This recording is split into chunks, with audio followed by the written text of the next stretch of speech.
Hello there, Sir from 17 once again, introducing you to my Ghost Recon Future Soldier Elite Difficulty video walkthrough. This is the final section to Ember Hunt, and this is going to be a defending from a swarm of enemy moments with an NPC who we're going to have to make a suicide dash to end the section.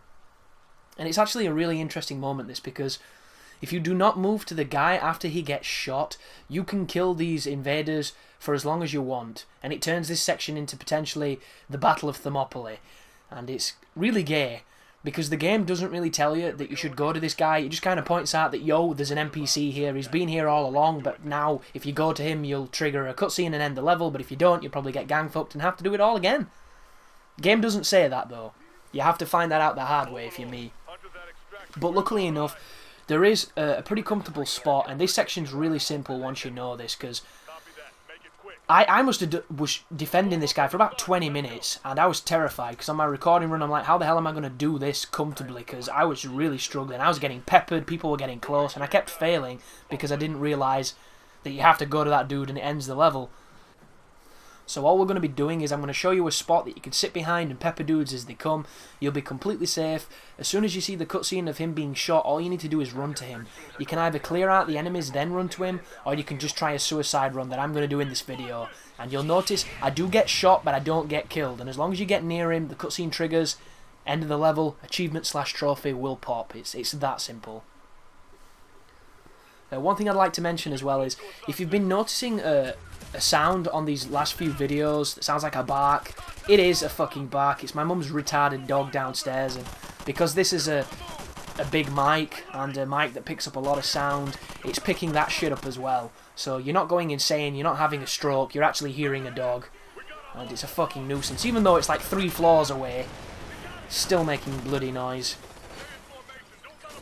But this first section is pretty standard, just shoot a bunch of guys, be careful. I get flashbanged, and the flashbangs on this game are lethal because they last far too long. But when it comes back you should be okay, and you'll notice I've switched to my noisy gun because it does more damage. And whoa, look at this guy. One good thing about the AI on this game is they are dumb as shit.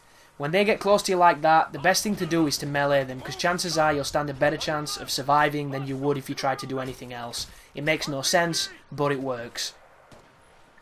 And with similar logic, if you get really close into enemy grounds and you kill a guy, a bunch of other guys might rush you, and you can just keep doing those close-quartered moves on them and executing them like a daisy chain, because the AI is real bad on this game at times.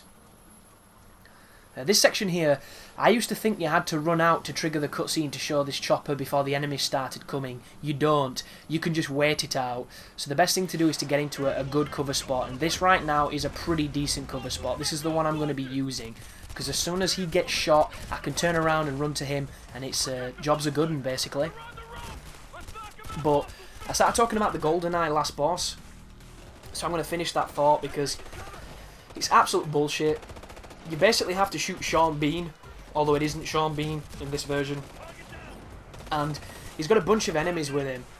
And there's 2 floors to this room. It's kind of like a circular room with balconies. If you go out on the balconies, you can generally survive longer. But the last boss takes a ton of bullets, and he has like 4 waves of enemies, and he chucks like 10 guys at you. You don't have a lot of ammo, so you have to put yourself in a bad spot to pick up a new gun when you run out. And then once you kill the enemies, a chopper spawns, and this chopper will kill you in seconds. And if you try and kill it, it takes forever to shoot down. So not only do you have to contend with killing a boss who can kill you, killing enemies who can easily kill you, now a fucking vehicle turns up and tries to kill you, and it's just awful. Such a bad thing. And then when you die right at the end, you think you've done it, and the checkpoint's all the way back before the boss. Like, you can actually kill the boss and get killed by the helicopter, and you have to do the entire thing again. It's really badly designed, because you've got to run to an elevator at the end, and God, it sucks. It sucks so hard. And anybody who's played it will know exactly what I'm on about. And if you haven't, just be warned, the end is bullshit. But that is the Russian ghosts, the special operatives using, which looks like a Type 95 with a suppressor on it. But there's the debrief. There goes Ember Hunt. Thanks for watching, and you take care now.